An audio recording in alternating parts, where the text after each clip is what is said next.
பிரியமானவர்களே, நம்முடைய பிதாவாகிய கடவுளிடமிருந்தும் ஆண்டவராகிய இயேசு கிறிஸ்துவிடமிருந்தும் உங்கள் அனைவருக்கும் கிருபையும் சமாதானம் உண்டாவதாக. ஆமென்.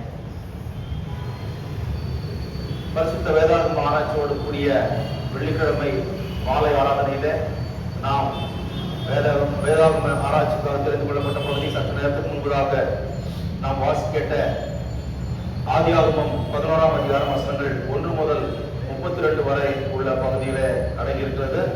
இதற்கு ஒரு தலைப்பாக நான் தெரிந்து கொண்ட ஒரு தலைப்பு, முதல் பகுதி The Tower of Babel and the Lineage of Abraham என்று சொல்லி, The Tower of Babel and the Lineage of Abraham. ஆண்டவரை நோக்கி நாம் வேண்டுதல் செய்வோம். கர்மலை மேல் மீட்புமாகிய கர்த்தாவே, என்னுடைய வாய் வார்த்தைகளும் என்னுடைய இருதயத்தின் தியானமும் உங்களுடைய சமூகத்திலே எப்பொழுதும் பிரதியாக இருக்க கடவுது. ஆமென். கிறிஸ்துக்குள் பிரியமான விசுவாசத்திலே, இந்த ஆதியாகமம் 16ஆம் அதிகாரத்துல நாம் பார்க்கின்ற போது மிக முக்கியமான திருப்பு முனைகளை ஏற்படுத்துகின்ற காரியங்கள் வருவதை நாம் பார்க்கிறோம். அதாவது ஜலப்பிரளயத்திற்கு பிறகு நோவாவுடைய பிள்ளைகள் ஷேம், காம், யாபேத் அவர்கள் மூலமாக பிள்ளைகள் பிறக்கிறார்கள். கடந்த வாரத்தில் அந்த காரியத்தை குறித்து நாம் தியானித்தோம். மற்றமா இந்த நாளில பார்க்கின்ற போது அவர்களெல்லாம் பழுகி பெருக ஆரம்பித்திருக்கிறார்கள். எல்லாரும் ஒரே இடத்துல கூடியிருக்கிறார்கள். அந்த ஒரே இடத்துல கூடி, அது எந்த இடம் என்றால் சிலையா இல்ல தேசத்துல சமபூமியை கண்டு அங்கே கூடியிருக்கிறார்கள் என்று சொல்லி 2ஆம் வசனத்துல நாம் பார்க்கிறோம். பூமி எங்கும் அவர்கள் கூடியிருக்கிற இடத்துல எல்லாரும் ஒரே இடத்துல இருக்க வேண்டும். எல்லாரும் ஒரே பாஷை பேசிக் கொண்டிருந்தார்கள். ஒரே விதமான பேச்சு இருந்தது என்று சொல்லி, வேற எந்த விதமான வித்தியாசமும் இல்லை. எல்லாரும் ஒரே பாஷை பேசுறாங்க. எல்லாரும் ஒரே இடத்துல கூடியிருக்க வேண்டும். அடுத்து 3ஆம் வசனத்துல பார்க்கின்ற போது அவர்கள் செய்ய வேண்டிய தொழில் முதலாவதாக என்ன பார்க்கும்போது கன்ஸ்ட்ரக்ஷன் ஒர்க் என்று சொல்லி கட்டுமான பணியை அவர்கள் செய்ய முயற்சி செய்கிறார்கள். நல்லதுதான். ஏன்னா இன்னைக்கு நம்ம பார்க்கிற எத்தனையோ கட்டுமானங்கள், எத்தனையோ பில்டிங் ஸ்ட்ரக்சர்ஸ் எல்லாம் இல்லையா, கீழே போறதுல இருந்து ஸ்ட்ரக்சரல் இன்ஜினியரிங்ல இருந்து மேல கம்ப்ளீட் சிவில் இன்ஜினியரிங், நிறைய அந்த புத்திகள் தேவைப்படுகிறது, டெக்னாலஜி. அந்த காரியம் அது ஆரம்பத்திலேயே ஏற்பட்டிருந்தது என்றால் அது உண்மையிலேயே வரவேற்கக்கூடிய ஒரு விஷயம். ஆனால் இவர்கள் ஒரு கோபுரத்தை கட்ட நினைத்தார்கள். 3ஆம் வசனத்துல பாருங்கள், நாம் செங்கல் அறுத்து அதை நன்றாக சுடுவோம் வாருங்கள் என்று சொல்லி ஒருவரோடு பேசிக்கொண்டார். கல்லுக்கு பதிலாக செங்கல்லும் சாந்துக்கு பதிலாக நிலத்திலும் அவர்களுக்கு இருந்தது. அதாவது நோவாவுக்கு கடவுள் அந்த பிழை கட்டுப்படி சொல்லுகிற போது அவர் அதை கட்டுகிறார். அதற்கு அந்த பினிஷிங், அதாவது ஜாயிண்ட் பண்ணுகின்ற இடங்களுக்கு நிலத்தில் அவர் உபயோகித்தார். அப்போ இங்கே கூட அந்த நிலத்தில் என்று பார்க்கின்ற போது இன்றைக்கு சிமெண்ட் வச்சு நம்ம இது பண்றோம்ல, ஒண்ணுன்னா வச்சு அழகா வச்சு அது அடுக்கி கட்டுவாங்க. அது கீழே விழாதபடிக்கு அந்த கம்ப்ளீட் ஜாயிண்ட் ரொம்ப அழகா அது அந்த நேர்த்தி என்பதை இருப்பாங்க. பல உயரமான கட்டடங்கள் இன்றைக்கு கட்டப்பட்டு வருகிறது. எல்லாம் அது முறைப்படி நெறிமுறைப்படுத்தப்பட்ட ஒரு கட்டடம் என்பது பேஸ்மெண்ட்ல இருந்து நல்லா வரணும். இல்லைன்னா பில்டிங் ஸ்ட்ராங், பேஸ்மெண்ட் வீக்குன்னு சொல்ற மாதிரி ஆயிடும் இல்லையா? அந்த மாதிரி அப்போது அது நிலையில்லாது விழுந்துடும். ஆனால் இவர்கள் என்ன திட்டம் போடுகிறார்கள் என்றால், நம்மெல்லாம் சேர்ந்து நமக்கு இருக்கிற செங்கல் அந்த நிலங்களை வைத்து வானளாவ உயர ஒரு கட்டடத்தை கட்டி நமக்கு பேர் உண்டாக்குவோம். நாம் இங்கே இருப்போம், நாம் பிரிந்து போகக்கூடாது. நமக்கு என்று ஒரு பாஷை இருக்கிறது, அது போது இங்கே வச்சு நம்ம சந்தோஷமா இருந்தலாம் என்று சொல்லி திட்டமிடுகிறார்கள். ஆனால் இது கடவுளுடைய திட்டத்துக்கு விரோதமான காரியம் என்று சொல்லி இங்க நாம் பார்க்கிறோம். அது எப்படி விரோதமான காரியம் என்பதை இந்த நாளில நாம் தியானிக்கலாம். ஆகவே அந்த காரியத்தை அவர்கள் செய்கின்ற இந்த கட்டுமான பணியை பார்த்து கடவுள் அவர்களுக்கு பேர் உண்டாக்க வேண்டும் என்ற எண்ணம் அவர்களுக்கு இருந்ததுனால கடவுள் போய் அந்த கட்டடத்தை அவர் தடுத்து நிறுத்துகிறார். முக்கியமா அவர் செய்கின்ற காரியம் அவருடைய பாஷையை தாறுமாறாக்கி கொடுக்கிறார். ஒரே பாஷை தாறுமாறுகிற பொழுது அவங்க பேசுறது ஒத்துக்கொண்டு புரியல.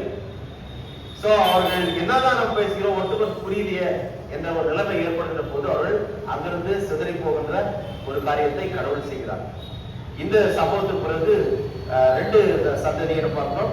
சேமுடைய வம்ச வரலாறு 10ஆம் வசனத்துல இருந்து 26ஆம் வசனம் வரைக்குமா, அடுத்து 27ல இருந்து 32 வரைக்குமா தேராதபடியே அவங்க சொல்றாங்க.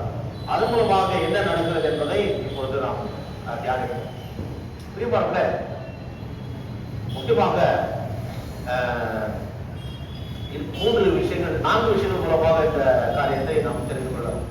முதலாவதாக, இந்த கட்டுமான பணி பாபேல் என்ற ஒரு கோபுரத்தை கட்ட வேண்டும் என்று அவர்கள் நினைத்ததை இங்கே நாம் பார்க்கின்ற போது அவருடைய ஒரு நல்ல ஒரு எண்ணம், ஒரு பெரிய கட்டடத்தை கட்டுவோம் என்ற ஒரு ஆர்கிடெக்சர் ஐடியாலஜி இல்லை ஐடியா அவர்களுக்கு வந்திருக்கிறது.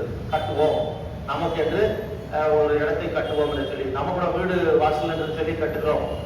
ஸோ இது ரெண்டட் ஹவுஸ்ல இருக்கிறவங்க இல்லை ஒரு லீஸ்ல இருக்கிறவங்க சொந்த வீடு கட்டணும்னு சொல்லிட்டு நினைக்கிறது தவறு கிடையாது. ஆனா இங்க நம்ம எல்லாரும் வாழ அது வானளாவிய ஒரு பெரிய கோபுரத்தை கட்டி நமக்கு பேர் உண்டாக்குவோம் என்றால், வானளாவ உயரம் கட்டி கடைசியில போயிட்டு அங்க கடவுள்கிட்ட அந்த கேட்டு ஓபன் பண்ணி வானத்துக்கு கேட்டு அங்கிருந்து கடவுள் வந்து உங்ககிட்ட வந்து பேசுற மாதிரி டிரான்சாக்ட் பண்ற மாதிரி எல்லாம் எண்ணம். அதாவது ரொம்ப உயர்ந்த எண்ணம் தேவைதான். ஆனா இது உயர்ந்த எண்ணம் சொல்ல முடியாது. இது அதாவது மமதைன்னு சொல்லி சொல்லலாம் இல்லையா? அந்த அதாவது பெருமையின் ஆவி இவர்களில அதிகமாக வந்ததை பார்க்கிறோம். ஆகவே தான் தங்களுக்கு பெயர் வர வேண்டும் என்று சொல்லி 4ஆம் வசனத்துல பார்க்கிறோம். நாம் பூமியின் மீது சிதறி போகாதபடிக்கு நமக்கு ஒரு நகரத்தையும் வானளாவ சிகரமுள்ள ஒரு கோபுரத்தையும் கட்டி நமக்கு பேர் உண்டாகவும் பண்ணுவோம் வாருங்கள் சொல்லி கொண்டார்கள். நாம் நமக்கு எல்லாம் எனக்கு செல்ஃபிஷ்னஸ், சுயநலம் என்று வருகின்ற போது அங்கே பொதுநலத்தை மறந்து விடுகிறோம். ஆனால் இங்கே அவர்கள் எல்லாரும் சேர்த்து கட்டுகிறார்கள். அதுல கூட கடவுளை அவர்கள் மறந்து போகின்ற ஒரு நிலையை நாம் பார்க்கிறோம். கடவுளை மறந்து எந்த காரியத்தை செய்தாலும் கர்த்தருடைய சித்தத்துக்கு விரோதமாக செய்யப்படுகின்ற காரியத்தை அவர் அனுமதிப்பது கிடையாது உலகத்தில். ஆகவே this desire for unity and faith is seen as a form of pride and a disobedience to God's command to fill the earth. கடவுளுடைய திட்டம் என்ன என்று பார்க்கின்ற போது இவர்கள் இதே இடத்துல இருக்க வேண்டும் என்பது அல்ல. ஆதியாகமம் 9ஆம் அதிகாரம் 1ஆம் வசனத்தில் பார்க்கின்ற போது அங்கே நோவாவை அவருடைய பிள்ளைகளை ஆசீர்வதித்து நீங்கள் பூமியை நிரப்புங்கள் என்று சொன்னார். பூமியை நிரப்பணும், அந்த ஒரே இடத்துல தானே இருக்கணுமா? பூமியை நிரப்ப வேண்டும் என்றால் எல்லா இடங்களுக்கும் போக வேண்டும் என்பதுதான் கடவுளுடைய திட்டம். So he is interested in the diversity of this people, diverse nature இல்லையா? சோ அதனால இந்த ஒரு காரியத்தை அவர்கள் செய்யாதபடிக்கு கர்த்தருக்கு விரோதமாக அவர்கள் இறங்குவதை இங்கே பார்க்கிறோம். So it is a clear display of human pride and rejection of God's command to populate the earth. கடவுளுடைய திட்டம் போய் பூமி நிரப்புங்கள் என்றால் அவர் ஒவ்வொரு மூலைக்கு போய் இருக்க வேண்டும். கடவுள் அவங்களோடு கூட இருப்பார் என்ற ஒரு எண்ணத்தோடு அவர்கள் போயிருக்க வேண்டும். ஆனால் இவர்கள் நாம் ஒன்று கூடி இருப்போம், இங்கிருந்து சிதறப்படாது, நமக்கு பேர் உண்டாக்குவோம் இல்லையா? எல்லாம் நாம் என்ற அந்த ஒரு எண்ணம். அடுத்து ஒரே பாஷை இருக்கிறது, ஒரே இடத்துல இருந்த அப்போ ஒரு டிஃபரெண்ட் கல்ச்சர், ஒரு வித்தியாசமான ஒரு அதாவது கலாச்சாரம் என்பது, ஒரு மொழி என்பது, இன மக்கள் என்பது இன்றைக்கு இருக்கிறது என்றால் இது கடவுளுடைய திட்டம். ஆனால் நாங்கள் மாத்திரம் என்று சொல்லி இருந்திருந்தால் ஒருவேளை அன்றைக்கு நோவாவுடைய அந்த 3 குடும்பம் மாத்திரமே இருந்திருக்கும். வேறு எந்த விதமான ஒரு நாகரிகம் என்பது ஏற்பட்டிருக்காது, ஒரு கல்ச்சர் என்பது, ஒரு ட்ரெடிஷன், ஒரு பாரம்பரியம் என்பது ஏற்பட்டிருக்காது. அதாவது பல பாஷைகள் இன்றைக்கு பேசுகின்ற பாஷைகள் இருந்திருக்காது, பல நாடுகள் என்று இருந்திருக்காது. எல்லாம் ஒரே இடத்துல மெசொப்பொட்டேமியா, பாபிலோனியா அந்த இடத்துல மாத்திரம் இருந்திருக்கும். அதனால கடவுளுடைய திட்டம் என்ன அழகா அது செயல்படுத்தப்படுகிறது பாருங்க. சோ இங்கே நம்ம பார்க்கின்ற போது 1-4 வரைக்குமாய் அவர்கள் கர்த்தருக்கு விரோதமாக அவர்கள் போர் தொடுக்கின்ற காரியத்தை பார்க்கிறோம். They rebelled against God. Their activities rebelled against God's plan. அதைத்தான் நாம் பார்க்கிறோம். அவர்கள் அதாவது கர்த்தருக்கு விரோதமாக எழுப்புகின்ற இந்த ஒரு காரியத்தை தான் பார்க்கிறோம். அதாவது இந்த 2ஆம் வசனத்துல சினேயார் தேசத்துல சமபூமியை கண்டு அங்கே குடியிருந்தார்கள். இந்த சினேயார் என்ற இடம் எங்கே வருகிறது என்றால் கல்தேயர் பட்டணம் என்று சொல்லி சொல்வார்கள். கல்தேயர் என்றால் சால்டியன் கண்ட்ரி என்று பார்க்கின்ற போது அது பாபிலோனியா, அதாவது பாபிலோனியா சதர்ன் மெசொப்பொட்டேமியா, தெற்கு மெசொப்பொட்டேமியா என்று அதற்கு பழைய பேர். அது பாபிலோன் என்று சொல்லி கூட நாம் பார்க்கலாம். அது வந்து எதுவரைக்குமா சென்றிருக்கிறது என்றால் it is extending almost to Persian gulf. Persian அது கல்ஃப் வரைக்குமா அது சென்றிருக்கிறது. அது மாத்திரமல்ல, இன்றைக்கு அது எந்த இடம் என்று பார்க்கின்ற போது south west of modern Baghdad in Iraq. அதாவது ஈராக் தேசத்துல அதனுடைய கிழக்கு பகுதியான, அதாவது அதனுடைய தலைநகர் பாக்தாத் இல்லையா, கிழக்கு பாக்தாத்ல தான் இந்த இடம் சொல்லப்பட்ட இந்த சினையார் இருக்கிறது. இந்த சினையார்னா போய் எல்லாம் தங்கிட்டாங்க, எல்லாம் நல்ல ஃபர்டைல் லேண்டு, எல்லாம் ஜாலியா இருக்கலாம் சொல்லிட்டு அங்கதான் பாபேல் என்ற ஒரு கோபுரத்தை எழுப்புறாங்க. பாபிலோன்ல தான். இங்கே அவர்கள் செய்கின்ற அந்த காரியம் ஏனென்றால் இதற்கு முன்பதாக நாம் பார்த்த 10ஆம் அதிகாரத்துல பார்க்கின்ற போது அங்கே நிம்ரோதை பத்தி நாம் பார்க்கணும். கடந்த வாரத்துல நிம்ரோத் ஒரு பெரிய வேட்டைக்காரனா தான், கடவுளுக்கு முன்பாக அவன் பெரிய ஒரு பலசாலியா இருந்தான். ஆனால் அவன் வேட்டைக்காரன் என்றால் மனுஷன், அதாவது மிருகங்களை வேட்டையாடவில்லை, மனுஷர்களை வேட்டையாடி மிக கொடூரமான ஒரு மனுஷனாக சித்தரிக்கப்பட்டான் என்பதை நாம் பார்க்கிறோம். அவன் தான் இந்த இடத்தை கூட, அதாவது 11ஆம் வசனத்துல பாருங்க, 10ஆம் அதிகாரம் 11ஆம் வசனம், அந்த தேசத்திலிருந்து அசூர் புறப்பட்டு போய் நினிவேயையும் ரெகோபோத் பட்டணத்தையும் காலாவையும், நினிவேக்கும் காலாவும் நடுவாக ரேசனையும் கட்டினார். இது பெரிய பட்டணம். 10ஆம் வசனத்துல பாருங்க, சினையார் தேசத்தில் உள்ள பாபேல், ஏரேக், அக்காட், கல்லே என்னும் இடங்கள் இவன் ஆண்ட ராஜ்யத்திற்கு ஆதி ஸ்தானங்கள். சோ இந்த சினையார் என்ற இடத்துல தான் பாபேல் கூட இருக்கிறது, பாபேலுடைய ஆண்டு. சரி, இங்க இவர்கள் கட்டுகிறார்கள் என்றால் ஒருவேளை அவன் மிரட்டி கூட இருக்கலாம் அந்த ஜனங்களெல்லாம். அப்பவே நீங்க எல்லாம் போனீங்கன்னா ஒரு ஒருத்தர் கொண்டுடுவேன் நான், அந்த ஒரு மிரட்டல் இருந்திருக்கலாம். ஆனா கூட அந்த சராசரத்தை படைத்த கடவுளுக்கு பயந்தவர்கள் ஒரு வழியாக போயிருக்கலாம். ஆனால் இவனுடைய அந்த கட்டுப்பாடு அங்கே இருந்திருக்கும் என்று நினைக்கிறேன். அதைத்தான் மற்ற இடையில் நிபுணர்கள் கூட சொல்லுகிற ஒரு காரியமாக இருக்கிறது. அங்கே ஒரு ஃபர்டைல் லேண்ட் இருக்கிறது. இங்க இருக்கிறத விட்டுட்டு எதுக்கு போயிட்டு அந்த பள்ளத்தாக்கு போனோம், எதுக்கு வராந்தத்துக்கு போனோம், எதுக்கு காட்டுக்கு போனோம்?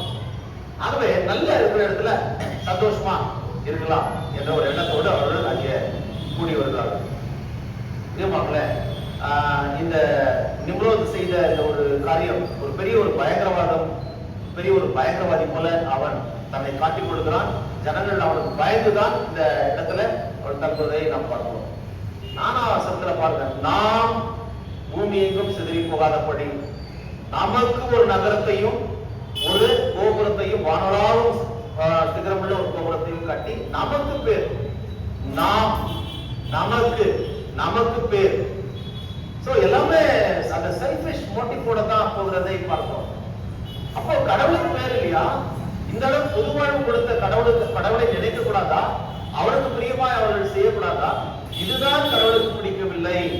பிரியமானவர்களே, கடவுள், அதாவது யாக்கோபு 4:6 பார்க்கின்ற போது, அதாவது கடவுள் பெருமை உள்ளவர்களுக்கு எதிர்த்து நிற்கிறார், தாழ்மை உள்ளவர்களுக்கும் கிருபை அளிக்கிறார் என்று சொல்லி நாம் பார்க்கிறோம்.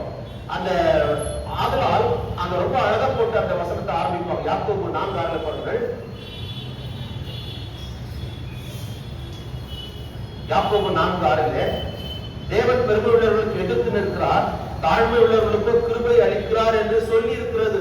அந்த ஆரம்ப வார்த்தை என்னமா படிக்கிறது? யாக்கோபு 4:6.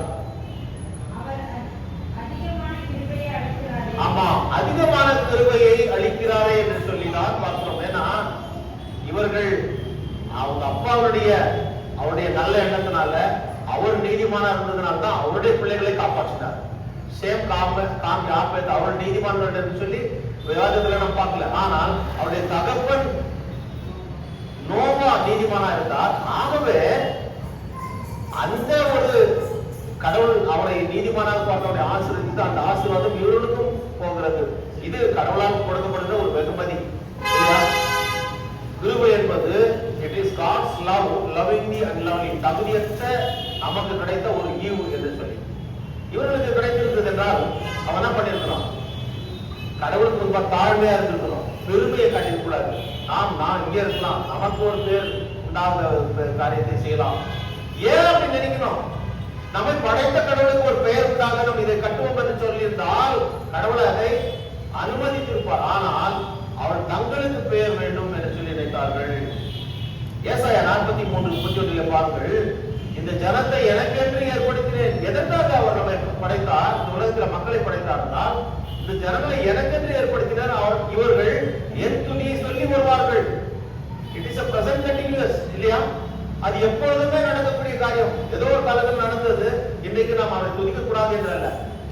ஒரு காலத்தில் துதித்தார்கள், இன்றைக்கு நாம் துதிக்கிறோம். இனி வரும் சந்ததியும் அவரை துதிக்கும், எப்பொழுதும் துதிக்கும். சகல துதி ஸ்தோத்திரங்களுக்கு பாத்திரமானவர் நம்மை உண்டாக்கின கடவுள்.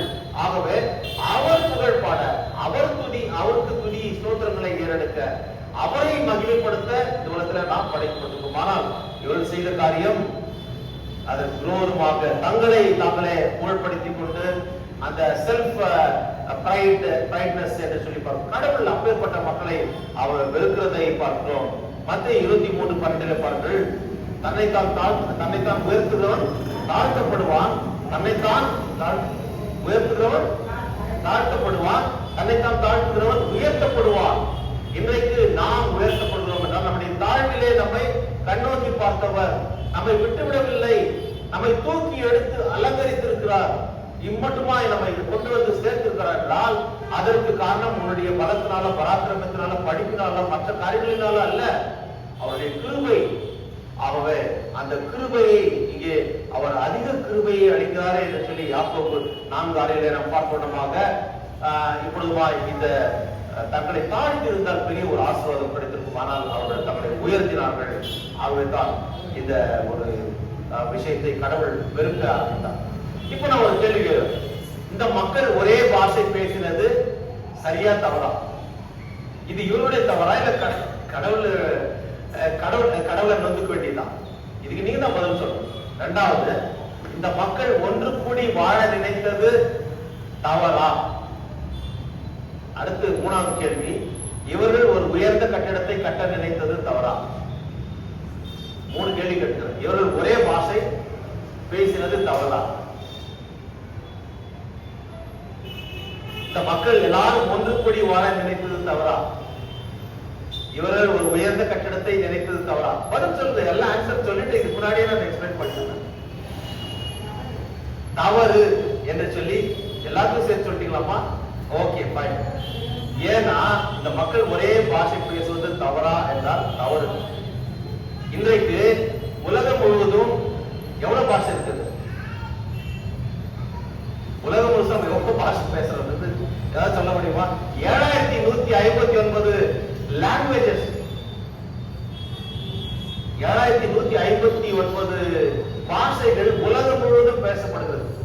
அப்ப கொஞ்சம் நல்லா யோசிச்சு பாருங்க. நம்முடைய இந்திய தேசத்துல மட்டும் 19,500 பாஷைகள் பேசப்படுகிறது, இல்லையா? 19,500 பாஷைகள் பேசப்படுகிறது. அதுல 22 major language. The Indian Constitution recognizes 22 major languages as listed in the 8th schedule of the Constitution. கான்ஸ்டிடியூஷன்ல அரசியல் சட்டமைப்பிலேயே இந்த காரியம் போடப்பட்டது. 22 மேஜர் லாங்குவேஜஸ், அதுல தமிழும் ஒன்று. ஆகையால்தான் இந்த ஒரே பாஷை இருந்தது தவறு என்று சொல்லி நாம் சொல்ல முடியும். இல்லை என்றால் இன்னைக்கு நம்ம தமிழ் பேசியிருக்க மாட்டோம், இல்லையா?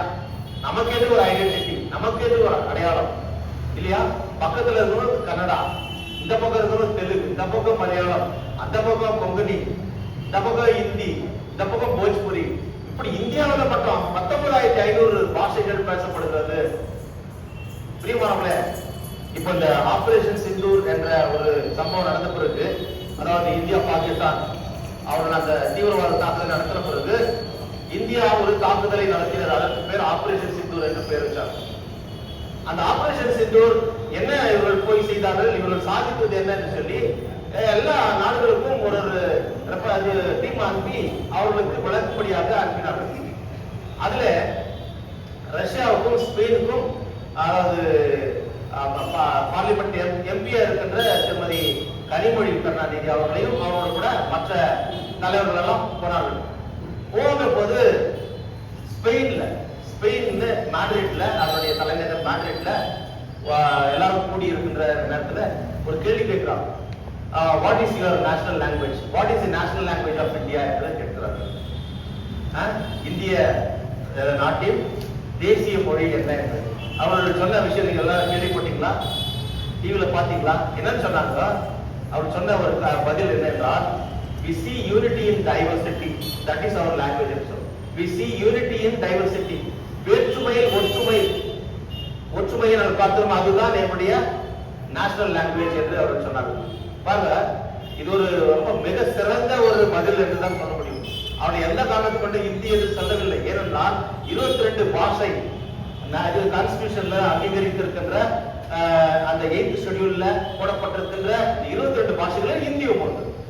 இந்தி அதிகபட்ச மக்கள் நாட்டில் இருக்கும் பேசப்படுகிறது.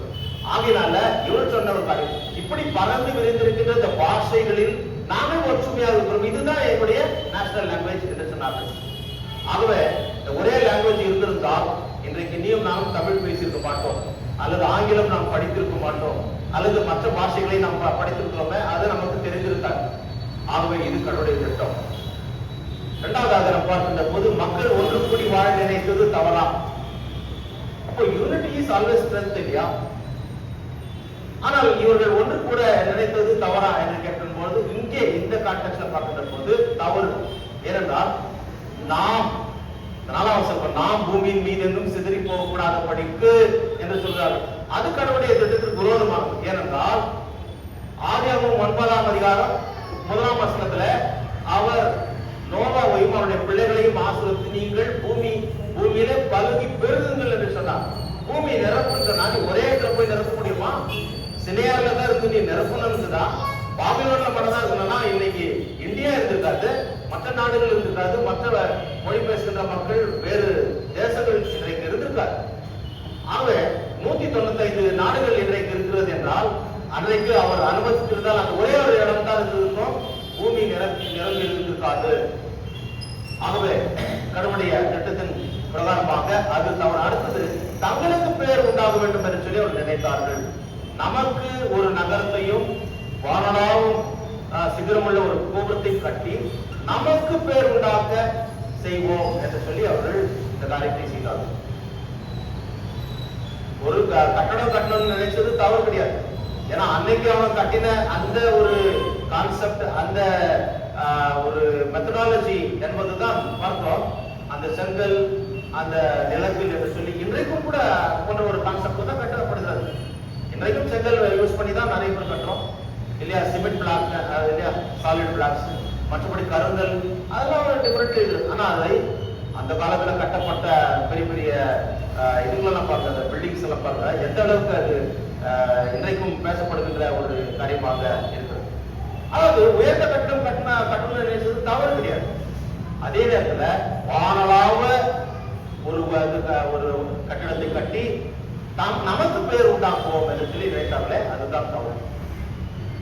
வானளாவ உயரமுள்ள கட்டடங்களை நாம் பார்த்து கொள்ள டவர், பல அதாவது உயர்ந்த கட்டடங்களை நாம் பார்த்து கொள்ள இல்லையா? உதாரணத்துல சொன்னாங்க டவர் இன் சிகாகோ, அமெரிக்கால வந்து பெரிய பெரிய கட்டடங்கள் நம்ம பார்த்துருப்போம் இல்லையா?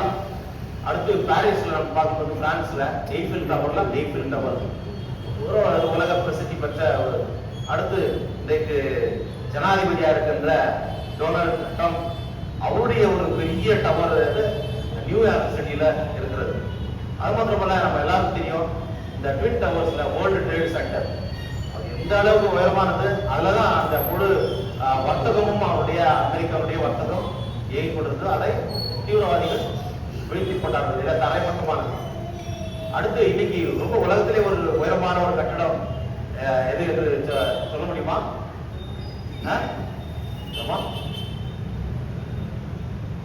கேள்விப்பட்டிருக்கீங்க? பென்டகன் இல்ல, பென்டகன் வந்து ஒரு 3 ஸ்டோரி பில்டிங். கிட்டத்தட்ட வந்துட்டாரு. துபாயில இருக்கிற புர்ஜ் கலிஃபான்ற ஒரு கட்டடம் தான் இல்லையா? அது வந்து எவ்வளவு 828 மீட்டர் உயரம், 825 மீட்டர் சைட், 2717 அடி உயரம். உலகத்திலே இப்போது அதுதான் உயரமான ஒரு கட்டடம் சொல்லி சொல்றாங்க. கட்டடம் கட்ட நினைத்தது தவறு இல்லை. ஆனா நமக்கு பேர் உண்டாகுவோம், வானலாக கட்டி அங்கே போயிட்டு கடவுளோட கூட நம்ம சேர்ந்து, கடவுள் இங்க படைத்தார் என்றால் நாம் இங்கதான் வாழணும். கடவுள் எப்பொழுது நம்மை அங்க அழைக்கிறாரோ அங்கு போக வேண்டும். அதுக்கு முன்பதாக நம்மளே பிளான் பண்ணி we cannot take any trial and error in our life to reach out with God. Reach out God, அதற்கு ஒரு வழி அவர் கொடுத்திருக்கிறார். அதை பயன்படுத்தி தான் அந்த வழியில தான் செல்ல வேண்டும் என்றால் நம்முடைய சொந்த வழியில சென்று கர்த்தருக்கு நிகராக கடவுளுக்கு நிகராக வாழவே முடியாது. அப்படி நினைத்து வாழ்விழந்தவர் யார் என்றால் யாரு? ஏசாயா 14ஆம் அதிகாரம் 12 15 வரைக்கும் பார்க்கின்ற போது அங்கே தள்ளப்பட்ட ஒரு தூதனை பார்க்கிறோம். அவன் பேர் தான் லூசிபர். அவனும் அதை தான் நினைத்தான். படிக்கிறது 12 15, ஏசாயா 14 12 15.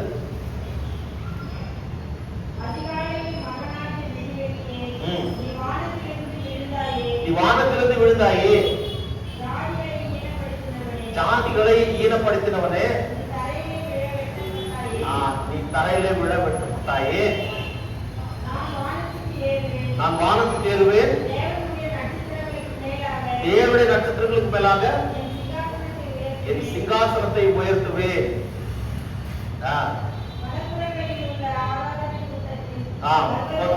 இந்த அளவுக்கு நாங்க போய் ஏறுவேன் சொல்லும்போது அவர் என்ன பண்றாரு, அங்கிருந்து தள்ளிடுறாரு.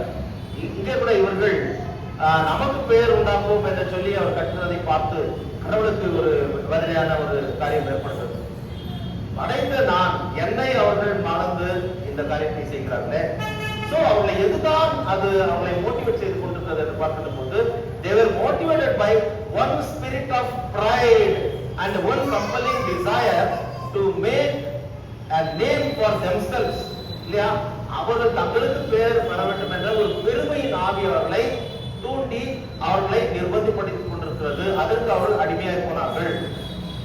And also one compelling desire to make a name for themselves. அவர்களுக்கு பெயர் வர வேண்டும். அவர்கள் எந்த விதமான அதாவது நெருக்குதல் என்பது இல்லை. அவர்களுக்கு தெரியுது நல்லா நமக்கு பெயர் உண்டாக்கணும் என்றால் கடவுள் இதை ஏற்றுக்கொள்வாரா? அப்ப யோசிப்பாரு. இன்னைக்கு நம்ம இந்த இடத்துல அவரை தொழுது கொள்ள ஆண்டவர் இடம் கொடுக்கிறார் என்றால் அவரை தொழுது கொள்ள நம்ம வந்திருக்கோம். நமக்கு பேரு சொல்லல, நாம் நம்முடைய புகழ் பாடல்ல, அவர் புகழை பாட நாம் வந்திருக்கோம். So இங்கே the only thing they missing was the approval of God. எல்லாத்தையும் நீ செய், உயர்ந்த கட்டத்தை கட்டு, நீ எதனா செய்து, ஆனால் அதற்கு கர்த்தருடைய அனுமதி இருக்கிறதா? இல்லை என்றால் அதை கடவுள் ஏற்றுக்கொள்ள மாட்டார். இவர் கட்டிய அந்த கட்டடத்தை மெத்தடுகா சிகுரத் என்று சொல்லி பெயர். பழைய ஏற்பட்ட அந்த ஈஜிப்ட் பாபிலோனியா பக்கத்துல எல்லாம் உயர்ந்த கட்டடத்தை அவர்கள் கட்டி அங்கே அந்த கடவுளை ஒரு ரிலீஜியஸ் சென்டராக அவர் வைத்தார்கள். இந்த இடம் அதாவது அந்த அவருடைய உச்சிக்கு கூட போய் பார்க்க முடியும். அந்த அளவுக்கு அவர்கள் அழகாக கட்டுவார்கள்.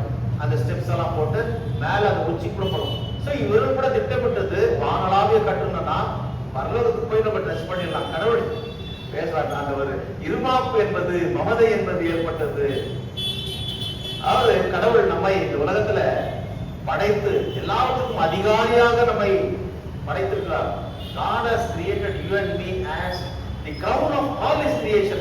எல்லாவற்றையும் ஆண்டு கொள்ளும்படியாக, அதனை பாதுகாத்துக் கொள்ளும்படியாக அந்த அதிகாரத்தை கொடுத்திருக்கிறார். உன்னை கோபுரமா வச்சிருக்காரு. கோபுரத்துக்கு மேல கோபுர கலசம் என்பது அவர் தான். அந்த இடத்துக்கு நான் போய் சேரணும் அப்படின்னு சொன்னா கடவுள் நம்மள தள்ளிடுறார். அதுதான் அவனுடைய அந்த சீசனுக்கு நடந்தது. அதாவது அந்த தூதனுக்கு நடந்தது. தள்ளப்பட்ட தூதன் பிசாசு. ஆகவே இவர்களை கூட அழிக்கணுமா அழிக்க கூடாத என்று பார்க்கின்ற போது அழிக்க வேண்டும் என்ற ஒரு எண்ணம் இங்கு உண்டாகிறது. சோ இரண்டாவது பார்க்கின்ற போது காட்ஸ் ரெஸ்பான்ஸ். இப்படி பார்க்கின்ற போது கடவுளுடைய திட்டத்தை தடுத்து நிறுத்துவது நல்லதா இல்லையா என்று பார்க்கின்ற போது நீங்க என்ன நினைக்கிறீங்க?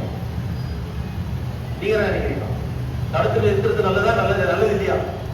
நல்லது. சங்கீதம் 2:1-4 வரைக்கும் படிங்கள். சங்கீதம் 2:1-4 வரைக்கும் பாருங்க.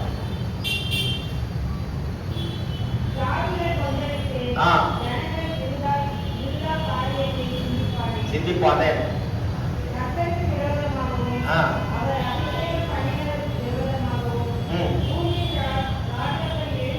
எழும்பி நின்று அதிகாரம் ஏகமாக ஆலோசனை பண்ணி அவர்கள் கட்டுகளை அறுத்து அவர்கள் கயிறுகளை நம்மை விட்டு எரிந்து போடுவோம் என்கிறார்கள். இதெல்லாம் பண்ண அப்போ கடவுள் 4ஆம் வசனத்துல பரலோகத்தில் வீற்றிருக்கிறவர் நகைப்பார், ஆண்டவர் அவர்களை இகழ்வார். அப்ப இவங்க செய்யற காரியத்தை கூட பார்த்து கடவுள் சிரிப்பு தான் வருது. நான் முட்டாள்தனமா செய்யறாங்க, அவர்களுக்கு பேர் ஒன்று ஆகணுமா? அப்போ படைத்த நான் என் ஜனங்களை இவர்களை எனக்கென்று ஏற்படுத்தினேன், இவர்கள் என் துதியை சொல்லி வருவார்கள் என்று சொல்லி அந்த ஒரு எதிர்பார்ப்போடு காத்திருந்த கடவுளுக்கு முட்டாள்தனமா பண்றாங்கன்னு சொல்லி அவர் சிரிக்கிறார், நகைக்கிறார். அவர் பிரியமானவர்களே, இங்க நடக்கின்ற ஒரு காரியம்.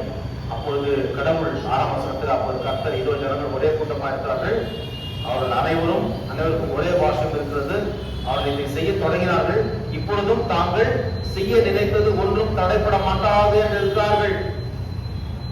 ஓவர் கான்பிடன்ஸ், கடவுள் நம்மை அழிக்க மாட்டார் என்ற ஒரு எண்ணம் அவர்களுக்கு வந்துச்சு. கடவுள் ஜலப்பிரளயத்தினால் தான் அழிக்க மாட்டேன்னு சொன்னாரே தவிர இவர்களுக்கு மரணம் என்பது உண்டு.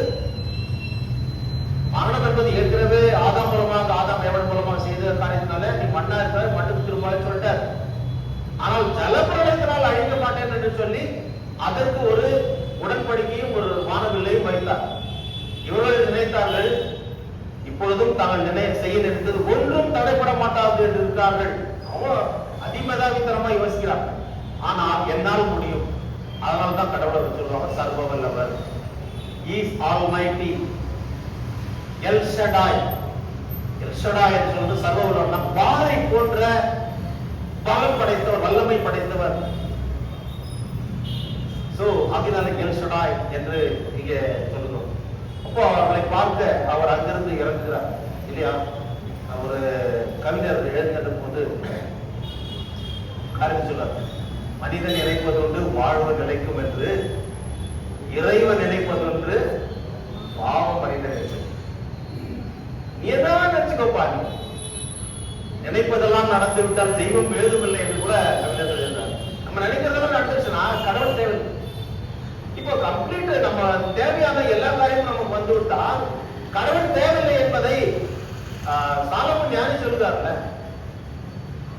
நீதிமொழிகள் 30 பார்க்கின்ற போது, எனக்கு மிதமிஞ்சி கொடுக்காது சுவாமி, அப்போ நான் நீ யார் என்று சொல்லி அந்த பெருமையினால தூஷிக்காத படிக்கும், எனக்கு ஒண்ணுமே இல்லாம நான் தரித்திரனா இல்லாத படிக்கு அன்றைக்கு தேவையானத எனக்கு கடந்து கொடுக்க.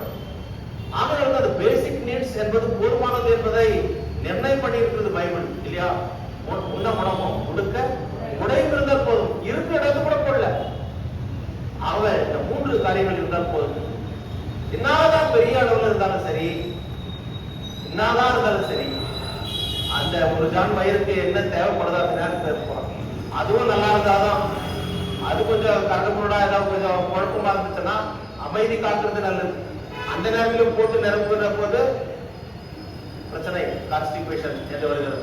கான்ஸ்டிபேஷன் என்று ஏற்படுகிற போது பல பிரச்சனைகள், பல நோய்கள் என்று மனுஷனுக்கு ஏற்படுகிறது. அந்த திணிக்கின்ற ஒரு காரியம், இம்போசிஷன் இல்லையா?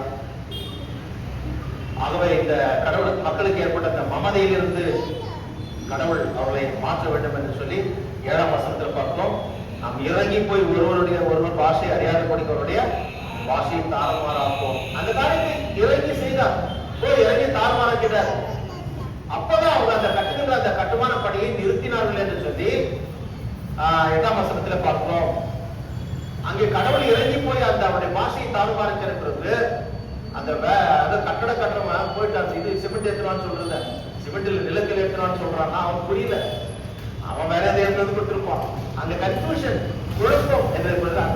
சோ பாபேல் ஆகியோர் அந்த இடத்துல இருந்து எல்லாரும் சிதறி போனார்கள் என்று சொல்லி குழப்பம் ஏற்படுத்துகிறார். கடவுளை ஏற்படுத்துகிற குழப்பம், அந்த பாஷையை தாறுமாறாக்கி கொடுக்கிறார்.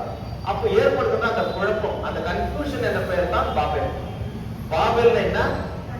கன்ஃபியூஷன் அர்த்தம், குழப்பம். பாபேல்னா குழப்பம். அந்த குழப்பத்தை உண்டு பண்ணுகிறவர் கடவுள், தெளிவையும் உண்டு பண்ணுகிறவர் கடவுள். தெளிவாக சொன்ன காரியத்தை இவர்கள் கேட்காமல் போனதுனால குழப்பம் ஏற்பட்டது. அந்த குழப்பம் யாரால் ஏற்பட்டதுனால இப்போ கடவுள் தான் செய்கிறார். கடவுளால் அதாவது மனுஷனை வாழ வைக்கவும் முடியும், அவனை எடுத்துக்கொள்ள முடியும். சகலத்திற்கும் அதிகாரம் படைத்தவர் கடவுள். ஆகவே பிரியமானவர்களே, இந்த பாபேல் கோபுரம் என்பது இங்கே இப்படியாக அவர் செய்து அந்த பாஷையை தாறுமாறாக்கினால் அந்த இடத்திற்கு பாபேல் என்ற பெயர் வந்தது, கன்ஃபியூஷன் என்று சொல்லி. அதன் பிறகு ஜனங்கள் எல்லாம் பூமியிலிருந்து மற்ற இடங்களுக்கு பிரிந்து சென்றார்கள் என்று சொல்லி நம்ம பார்க்கிறோம். இது மக்களுக்கு கடவுள் கொடுத்த தண்டனை என்று நாம் நினைக்கக்கூடாது. ஒரு விதத்தில் இது தண்டனை தான். ஆனா அதே நேரத்தில் அவர்கள் புரிந்து கொள்ளத்தக்கதாக இது கடவுளை சித்தம் என்பதை அவர் உணர்ந்து கொள்ளத்தக்கதாக அவர்களை சிதறடிக்கிறார். பல இடங்கள் இன்னைக்கு அமெரிக்கா இருக்கிறது, ரஷ்யா இருக்கிறது, ஆப்கானிஸ்தான் இருக்கிறது, பாகிஸ்தான் இருக்கிறது, இந்தியா இருக்கிறது, ஸ்ரீலங்கா இருக்கிறது, ஈஜிப்ட் இருக்கிறது, இப்படி பல நாடுகள் என்று வந்திருக்கிறது என்றால் அவர் அன்றைக்கு சிதறி போக முடியாது. So he is interested in the diverse life of the people, diversity. இல்லையா? இந்தியா கூட அதாவது அதாவது தந்தை பெரியார் சொல்லுகின்ற போது it is a museum of the culture, a group of culture. இந்திய நாடு என்பது அது வந்து ஒரு அதாவது பல கலாச்சாரம் நிறைந்த ஒரு அருங்காட்சியகம் சொல்றாரு. இட் இஸ் a museum என்று சொல்லி of different culture. இன்றைக்கு நம்முடைய இந்திய தேசம் 19,500 மொழிகள் பேசுகின்ற போது இது கூட கடவுளுடைய திட்டம் தானே? இல்லைன்னா அன்றைக்கு ஒரே ஒரு பாஷை இருந்திருக்கும். அவர்கள் இருந்திருந்தால் அந்த இடம் மாத்திரமே பாபிலோனியா மாத்திரம் ஈராக் என்று இருக்கின்ற இடம். ஈராக் கூட இப்பதான் வந்து அப்போ இந்தியா என்ற இடம் இருந்திருக்காது. இந்தியாவில தமிழ்நாட்டுல ஒசூர்ல இருக்கின்ற இருந்திருக்க மாட்டோம். தமிழ் என்ற பாஷை நம்ம பேசியிருக்க மாட்டோம். சோ இதற்கெல்லாம் மூல காரணம் கடவுள். ஆகவே அவர் எந்த காரியத்தையும் மாற்றி அமைக்க அவரால் முடியும் என்பதை இதன் மூலமாக நாம் பார்க்க முடியும். மூன்றாவது பார்க்கின்ற போது God sustains a family. இங்கே சேமுடைய வரலாறு என்று சொல்லி நம்ம பார்த்தோம். 10ஆம் வசனத்திலிருந்து 26ஆம் வசனம் வரை பார்க்கின்ற போது அங்கே சேம் 500 வயது, அதாவது 500 வருஷம் வரைக்கும் அவர் வாழ்கிறதை பார்த்தோம். 100வது வயது அவர் ஆகின்ற போது முதலாவது அவர் மகனை பெற்றிருக்கிறார், அர்பக்சாத் என்று சொல்லி. இந்த அர்பக்சாத்தினுடைய மூலமாகத்தான் அப்படியே மற்ற சந்ததி வருகிறது. அர்பக்சாத் 35 வயதுல சாலாவை பெற்றான். சாலா 30 வயதாக இருக்கும் ஏபரை பெற்றான். இந்த ஏபர் தான் எபிரேயர் ஹீப்ரூஸ் என்று சொல்லி. அதன் பிறகு பேலகு ரெகுவை பெற்றார் 32 வயதாக இருக்கும்போது. ரெகு 32 வயதாக இருக்கும்போது செருகுவை பெற்றார். செருகு 30 வயதாக இருக்கும்போது நாகோரை பெற்றார். நாகோர் 29 வயதாக இருக்கும்போது தேராகை பெற்றார். தேராகு 70 வயதாக இருந்தபோது ஆபிரகாம், நாகோர், ஆரான் என்பவர்களை பெற்றார் என்று சொல்லி. ஆனால் இவருடைய அந்த லைஃப் டைம் பாருங்க, சேம் அவன் மறைக்கின்ற போது 500 வருஷம். அதன் பிறகு ஒருத்தரா குறைஞ்சு போட அப்படியே 403 வருஷம். அடுத்து அர்பக்சாத் 403 வருஷம், சாலா 403 வருஷம், ஏபர் 430 வருஷம், பேலகு 280 வருஷம், ரெகு 207 வருஷம், செருகு 200 வருஷம், நாகோர் 119 வருஷம், தேராகு 205 வருஷம். வாழ்நாள் குறுகி போகிறதை பார்க்கிறோம். இன்றைக்கு இந்திய நாட்டில் அதிகபட்சம் எவ்வளவு வருஷம்? ரொம்ப அதிகபட்சம் இருக்கிறோம். ஆனால் அதிகமா உலகத்துல இன்றைக்கு இருக்கின்ற சூழ்நிலையில அதிகபட்சமான வயது வாழ தகுதியான இடம், தகுதியான மனுஷர்கள் யாருன்னா ஜாப்பனீஸ் சொல்றாங்க. 65 வயசு அவங்களுக்குதான் அதிகபட்சம். இந்தியாவில் இருக்கிற ஜனங்களுக்கு 45 வருஷம் தான் நிர்ணயம் பண்ணிருக்கிறாங்க. 45 வருஷம் தான்.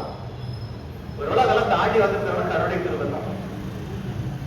ஜாப்பனீஸ் அவங்கன்னா அவ்வளவு பெரிய ஆளு அப்படின்னு சொல்றதுல இதுதான் அந்த சர்வேல வந்து ஒரு காரியம். வேதத்துல பார்க்கும்போது தொண்ணூறாம் சங்கத்துல 10ஆம் வசனத்துல மனுஷனோட ஆயுசாக்கள் 70 வருஷம், பலத்தின் மிகுதியால 80 வருஷமா இருந்தாலும் மறுபடியும் பிரயாசம், வருத்தமும் சஞ்சலமுமே அது சீக்கிரமாய் கடந்து போகிறது. நாமும் பறந்து போகிறோம். நிலையிலான ஒரு வாழ்க்கை என்பதை இதன் மூலமாக அறிவிக்கிறோம். நீங்க குறுக்கி போட்டார் என்றால் நாம கூட எவ்வளவு வருஷம் வாழ்ந்தது பெருசு கிடையாது. எப்படி வாழ்ந்தோம் என்பதுதான், அதுதான் நம்மை அவரிடத்துல சேர்க்கின்ற ஒரு அளவுக்குள்ளாக இருக்கிறது. அங்க போய் இருக்கும் போது நம்ம என்ன செய்தோம், அதற்குரிய பலன் என்னோடு கூட வருகிறது என்று ஆண்டவர் சொல்கிறார்.